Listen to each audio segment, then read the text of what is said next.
Mi novia dijo, necesito a alguien que me quite las ganas cuando tú estás en el trabajo. Yo la eché a la calle en ese momento.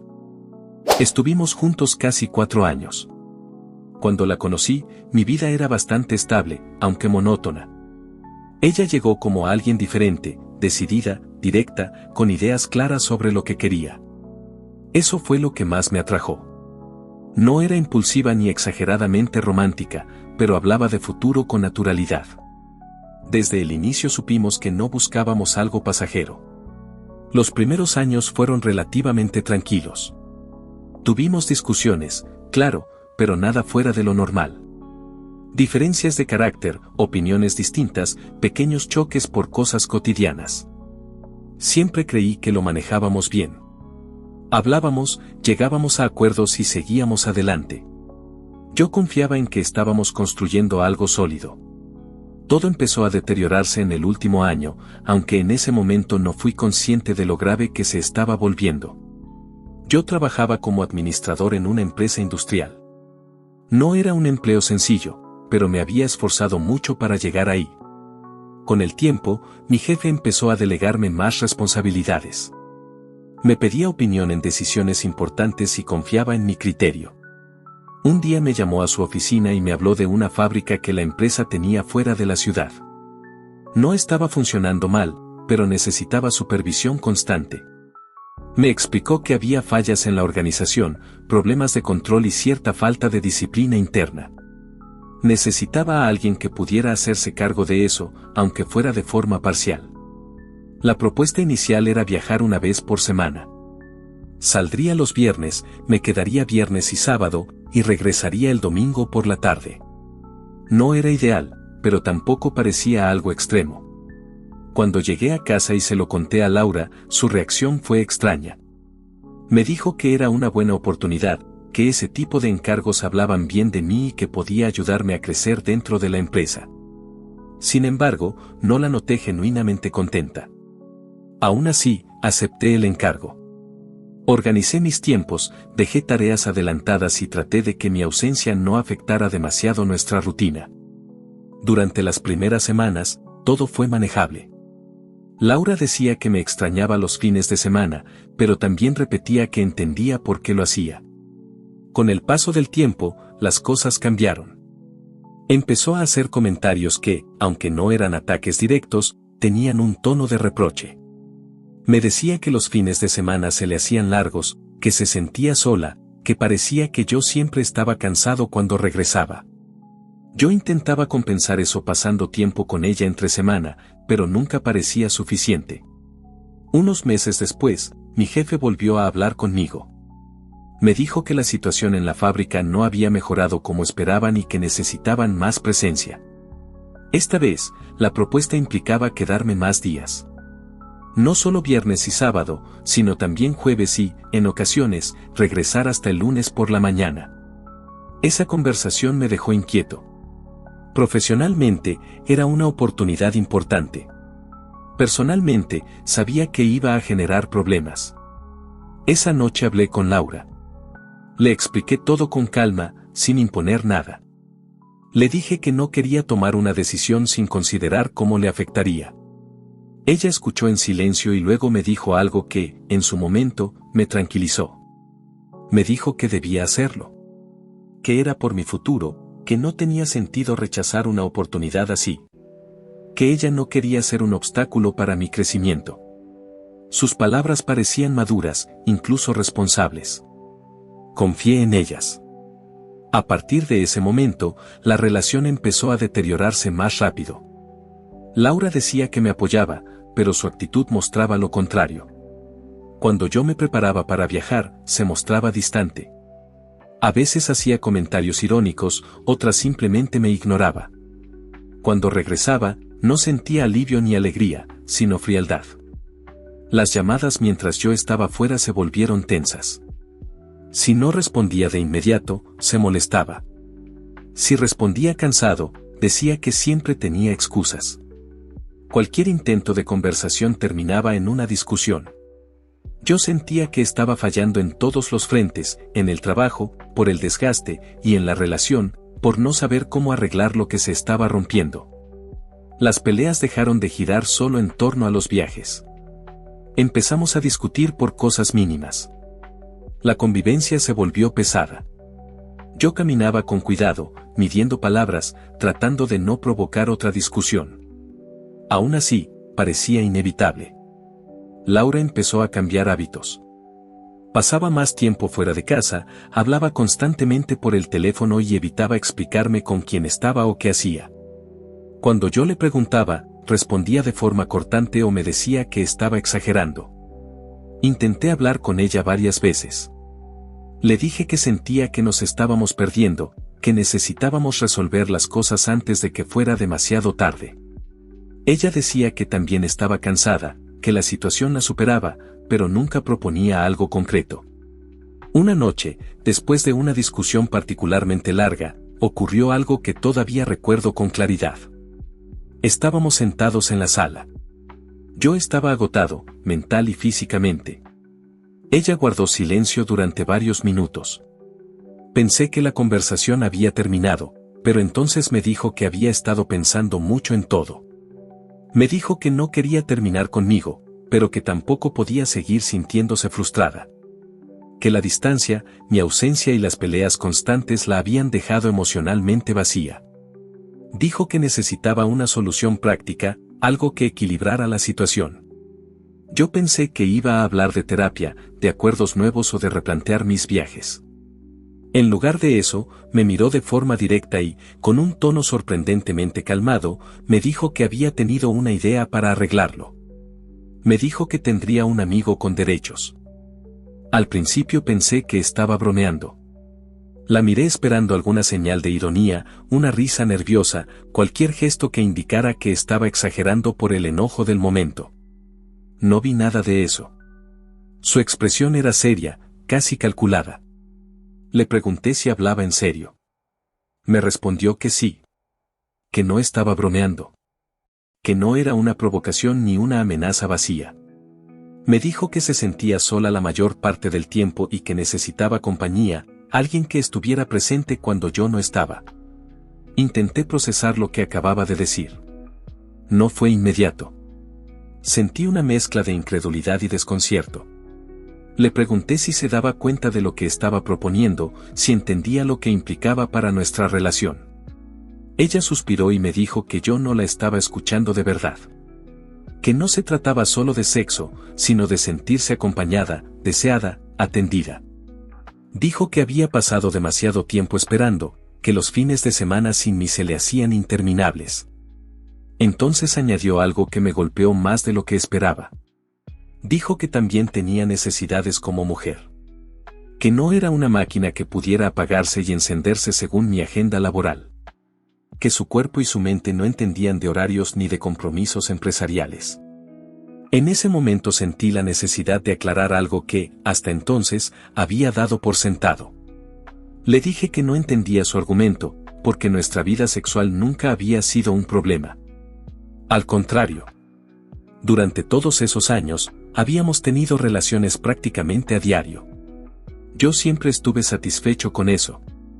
Disfrutaba mucho nuestra intimidad, me sentía conectado con ella y nunca pensé que hubiera carencias en ese aspecto. Ella me miró con una expresión distinta, casi cansada, y me dijo que para ella no era lo mismo. Que sí, cuando yo estaba, todo funcionaba, pero que los días que me iba la dejaban en una espera que, según sus palabras, la mataba. Dijo que esos días sin contacto la desestabilizaban, que se sentía frustrada, inquieta, irritable. Le respondí que eso no justificaba lo que estaba planteando. Le dije de forma clara y directa que no estaba de acuerdo, que para mí una relación no funcionaba así, que no podía aceptar que introdujera a otra persona solo porque yo estaba trabajando fuera de la ciudad. Mi respuesta fue inmediata y firme, no. Fue entonces cuando su tono cambió. Dejó de hablar desde la supuesta comprensión y empezó a atacarme. Me dijo que era cerrado de mente, que pensaba como alguien anticuado, que no entendía cómo funcionaban las relaciones modernas. Que yo quería imponerle mis reglas sin considerar lo que ella sentía. La discusión subió de intensidad rápidamente. Le dije que no se trataba de reglas, sino de respeto.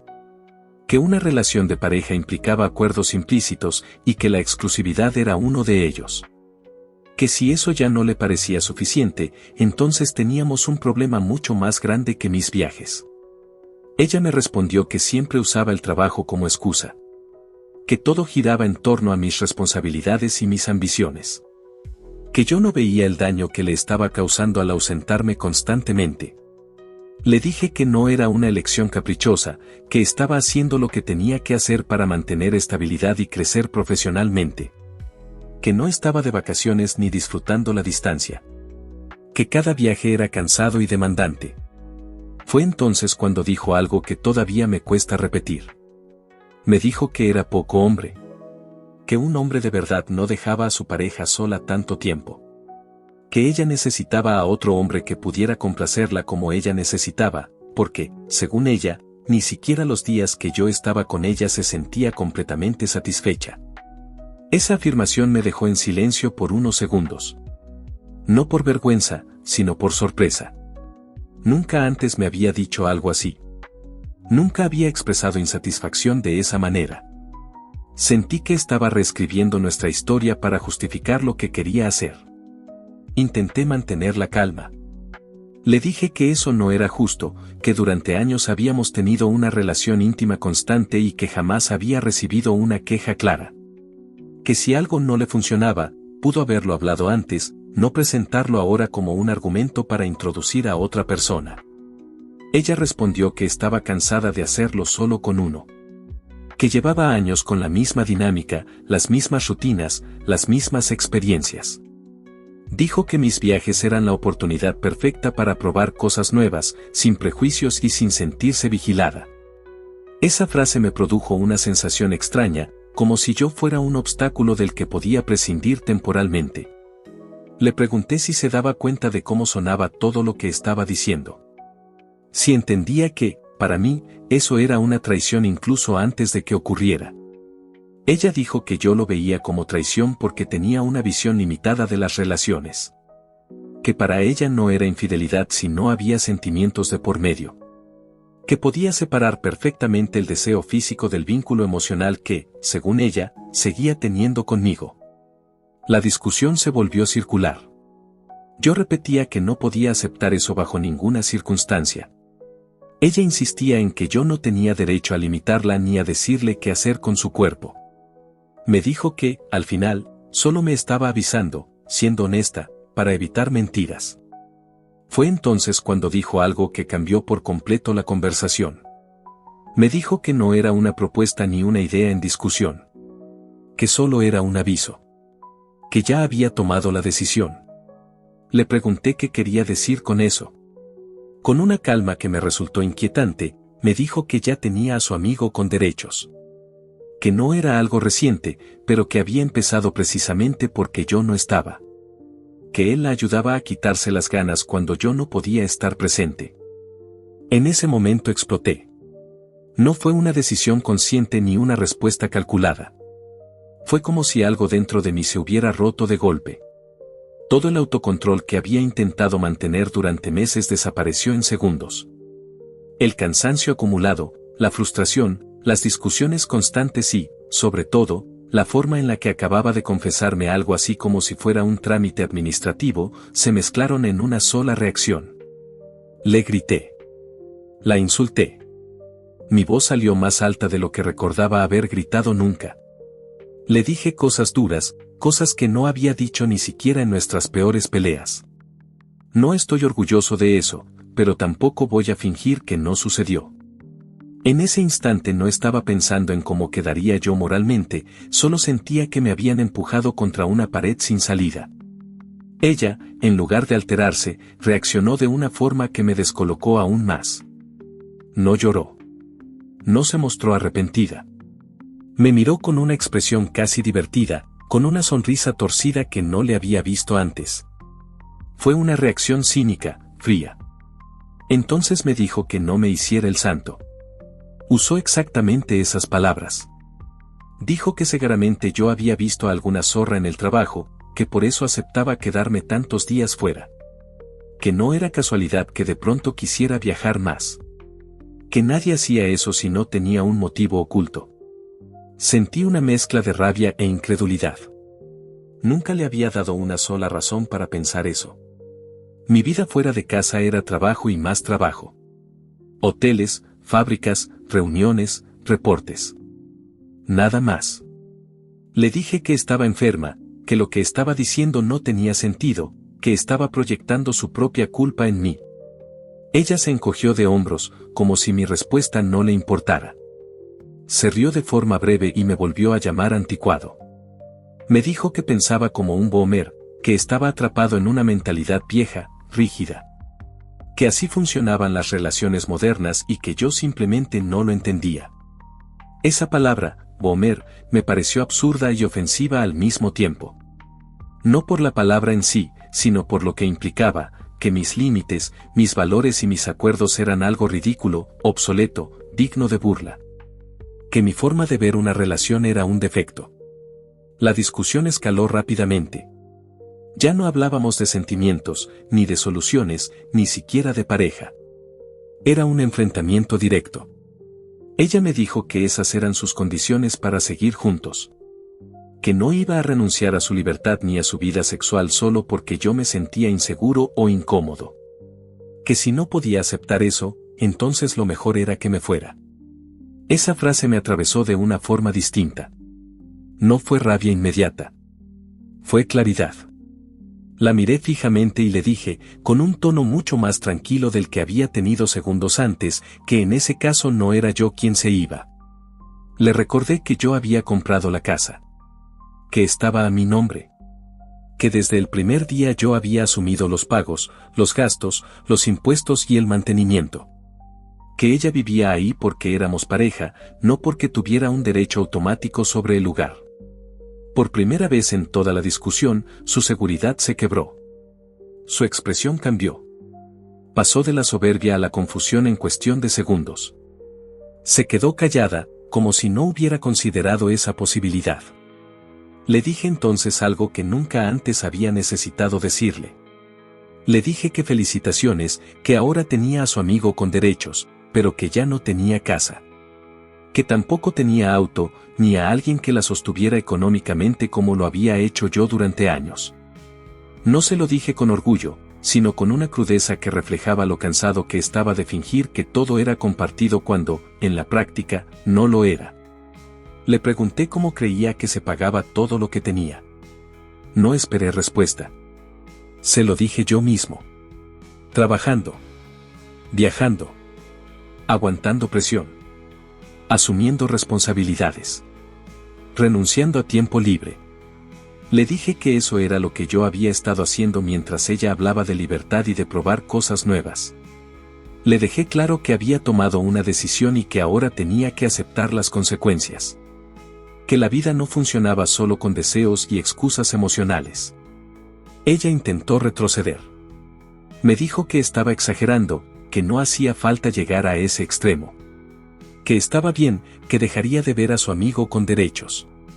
Que había hablado de más, que estaba alterada y que no había pensado bien las cosas. Pero para mí ya no había nada que pensar. Le dije que esa confesión no tenía vuelta atrás. Que no importaba si prometía dejarlo, si decía que había sido un error o si intentaba minimizarlo. El problema no era solo lo que había hecho, sino la forma en la que lo había hecho y la manera en la que me lo había presentado como una condición para seguir juntos.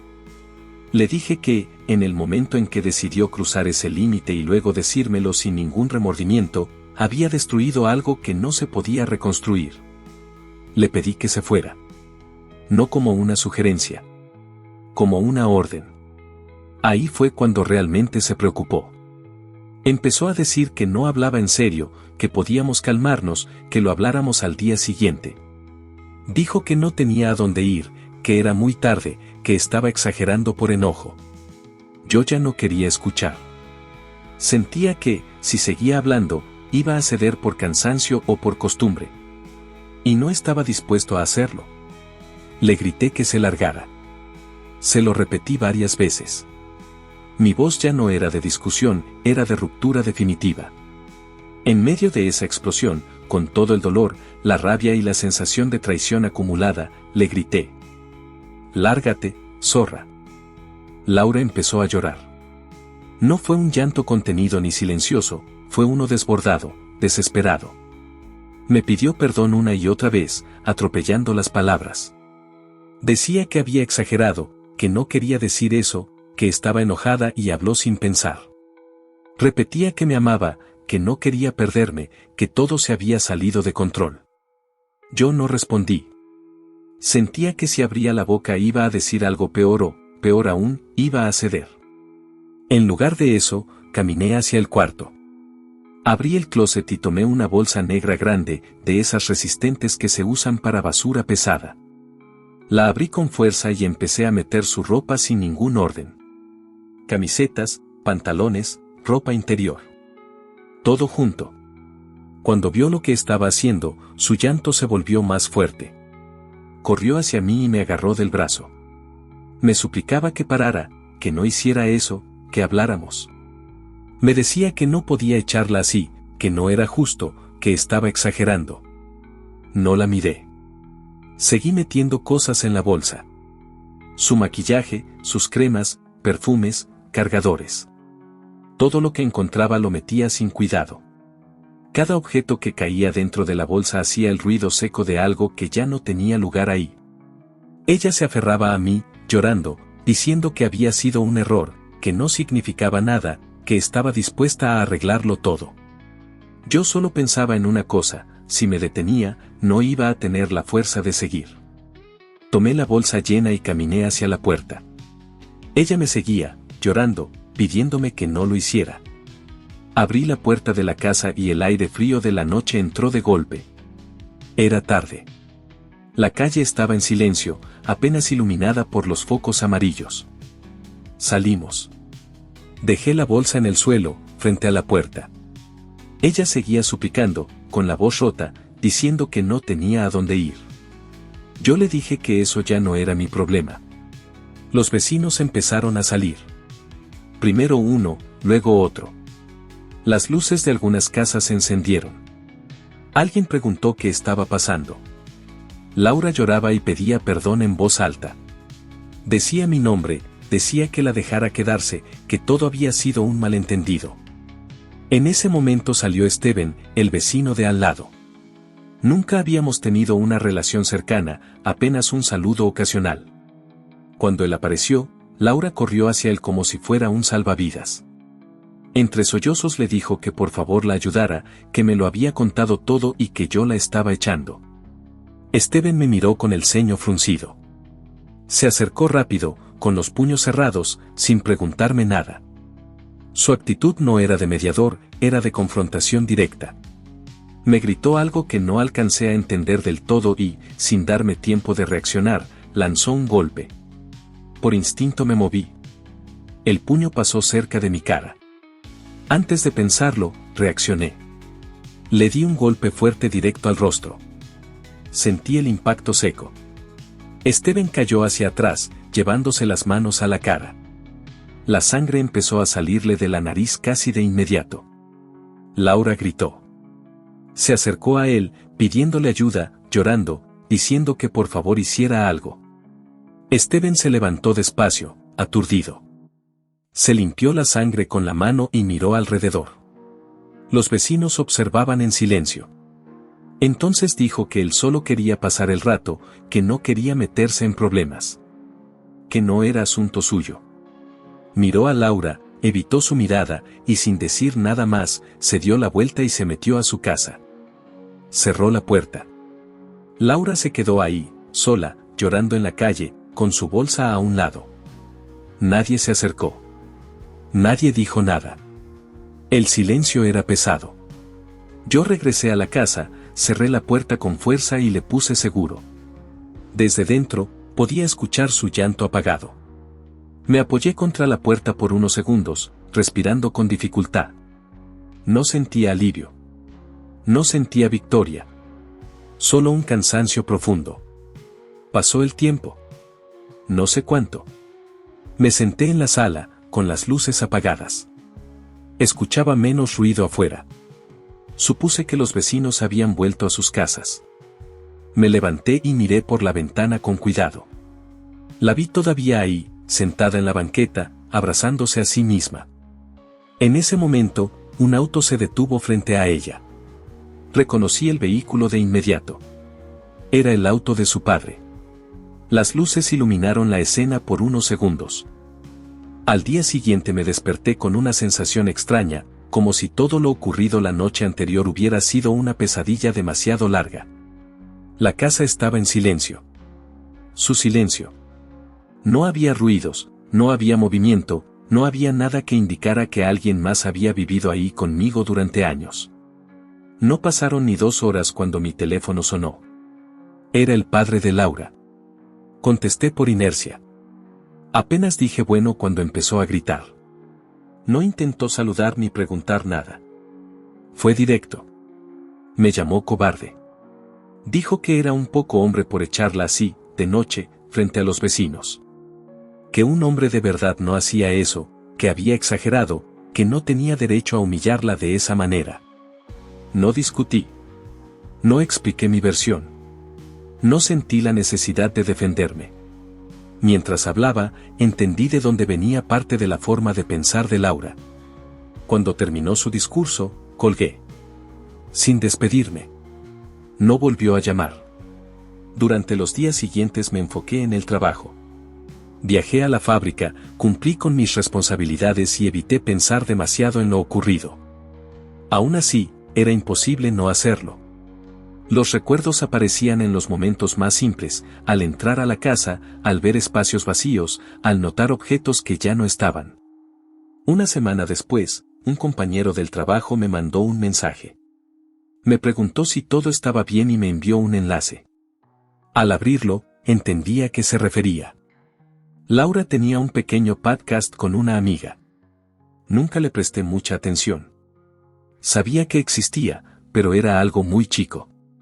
Tenían alrededor de 100 suscriptores en YouTube y un número similar en TikTok. Era más una charla entre amigas que un proyecto serio. En ese episodio, Laura contó su versión de lo ocurrido. Hablaba de la relación como si yo hubiera sido una figura ausente, fría, obsesionada con el trabajo. Normalizaba completamente la infidelidad. Decía que las personas no eran propiedad de nadie, que el deseo no se apagaba por un contrato emocional. Contaba la historia con un tono ligero, casi didáctico, como si estuviera dando una lección. El clip se volvió viral. En TikTok superó las 100.000 visitas en pocos días. No por apoyo, sino por crítica. La mayoría de los comentarios no fueron a su favor.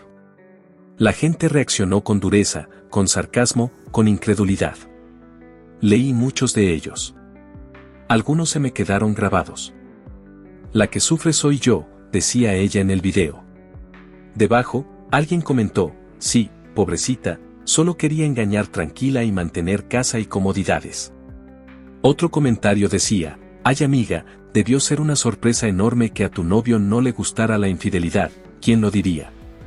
Había quien se burlaba directamente, déjalo amiga, es un princeso. Ya encontrarás a tu felpudo que te aguante todo. Otros eran más directos, no es infidelidad si lo aviso, dijo nadie nunca. También había comentarios largos, reflexivos, señalando que la honestidad no justificaba traicionar acuerdos, que la libertad personal no eximía de consecuencias. Que no se podía exigir comprensión mientras se pisoteaba al otro. Laura intentó defenderse en respuestas. Dijo que la estaban sacando de contexto, que solo hablaba desde su experiencia, que la sociedad era hipócrita. Pero cada respuesta parecía empeorar la situación. El video seguía circulando, y con él, la crítica. Días después me escribió. Fue un mensaje largo. Decía que todo se había salido de control, que no esperaba esa reacción, que la gente era cruel. Dijo que se había equivocado en la forma de decir las cosas, que nunca quiso lastimarme. Que seguía amándome. Que quería hablar. No respondí de inmediato. Leí el mensaje varias veces. No sentí odio. Tampoco ganas de volver. Sentí algo distinto, distancia. Cuando finalmente le respondí, fui claro y breve. Le dije que no quería retomar la relación. Que lo nuestro había terminado esa noche, no por el escándalo ni por el video, sino por la falta de respeto y la forma en la que había intentado imponerme algo que yo no aceptaba. Insistió. Me llamó. Me escribió de nuevo. Dijo que estaba dispuesta a cambiar, que había aprendido, que había sido una etapa de confusión. Yo no dudé. Le dije que no. Con el tiempo, entendí algo importante. No fue solo la infidelidad. Fue la idea de que mis límites eran ridículos. De que mi esfuerzo no valía. De que la estabilidad era algo garantizado, no construido. De que el amor debía adaptarse solo a lo que ella necesitaba. Reflexioné mucho sobre eso. Aprendí que amar no es ceder siempre. Que la comprensión no implica traicionarse a uno mismo. Que hay decisiones que, una vez tomadas, no se pueden deshacer con disculpas. Y que la honestidad no convierte algo incorrecto en correcto. Hoy sigo con mi vida. Trabajo, descanso, reconstruyo mi espacio. No fue fácil, pero fue necesario. A veces, perder a alguien no es una tragedia, sino una consecuencia lógica. Y aprender a aceptarlo también es una forma de crecer. Con el paso de las semanas, el escándalo no se apagó del todo en la colonia. Steven no supo manejar la situación.